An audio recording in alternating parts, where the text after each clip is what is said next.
जय मसीह की। प्रभु यीशु मसीह के पवित्र और सामर्थी नाम में आप सभी भाई बहनों का दैनिक बाइबल मनन में एक बार फिर से मैं हार्दिक स्वागत करता हूं। आज का विषय है मूसा का त्याग। इब्रानियों की पत्री 11 अध्याय 24 पद से 26 पद में हम पढ़ते हैं कि विश्वास ही से मूसा ने सयाना होकर फिरौन की बेटी का पुत्र कहलाने से इनकार किया, इसलिए कि उसे पाप में थोड़े दिन के सुख भोगने से परमेश्वर के लोगों के साथ दुख भोगना अधिक उत्तम लगा।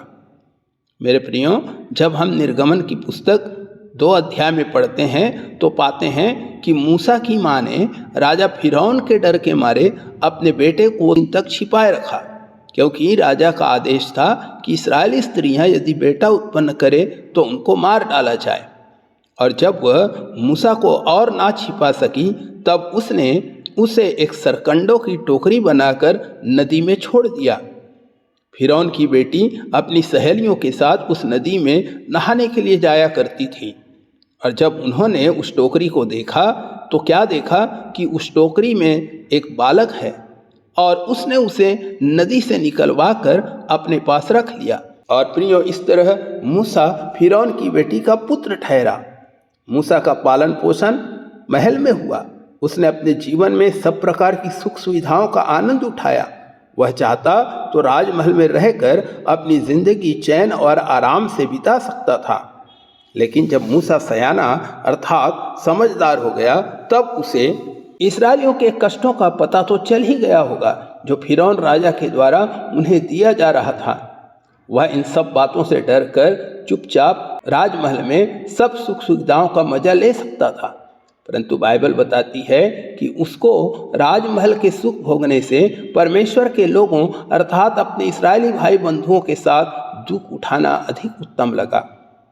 और मैं समझता हूँ कि मूसा के इसी त्याग के कारण ही परमेश्वर ने उसे चुना, ताकि लाखों इस्राएलियों को मिस्र की गुलामी से छुड़ाकर कनान देश में ले जाने के लिए अगुवाई करे, जबकि वह बातें करने में लड़खड़ाता था और वह नहीं चाहता था कि फिरौन के पास जाकर उससे बातचीत करे।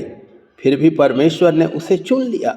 मेरे प्रिय भाइयों एवं बहनों, आज भी परमेश्वर ऐसे लोगों को ढूंढता है जो उसके लिए त्याग करने के लिए या दाम चुकाने के लिए तैयार रहते हों। जब सब कुछ स्मूथली चल रहा हो तब एक मसीह जीवन बिताना आसान है। अपने ही मन और इच्छा अनुसार जीवन जीना हमारे लिए आसान है, लेकिन जब परमेश्वर हमारे सामने कुछ शर्तों को रखता है, कुछ कंडीशंस को रखता है, या जब परमेश्वर का वचन हमें बहुत सी बातों को त्यागने की मांग करता है, तब क्या हम उसके लिए त्याग करने के लिए बिना किसी प्रश्न के तैयार होते हैं? बहुत से लोग अपने समय में से कुछ त्याग करके प्रभु के काम के लिए, संगति करने के लिए, चर्च की उन्नति के लिए अपना समय देना नहीं चाहते हैं। बहुत से लोग अपने धन में से या अपने सुख सुविधाओं में से कुछ कटौती करके प्रभु के लिए देना नहीं चाहते हैं।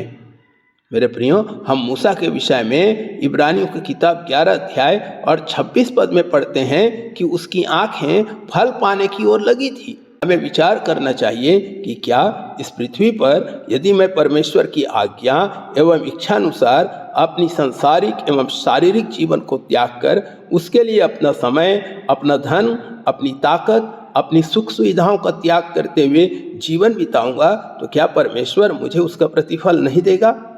अवश्य देगा मेरे प्रियो। यदि हम चाहते हैं कि हमें परमेश्वर से प्रतिफल मिले तो आइए हम प्रभु के लिए हर प्रकार का त्याग करने के लिए तैयार रहें। प्रभु आप सबको बहुत आशीष दे। आमीन।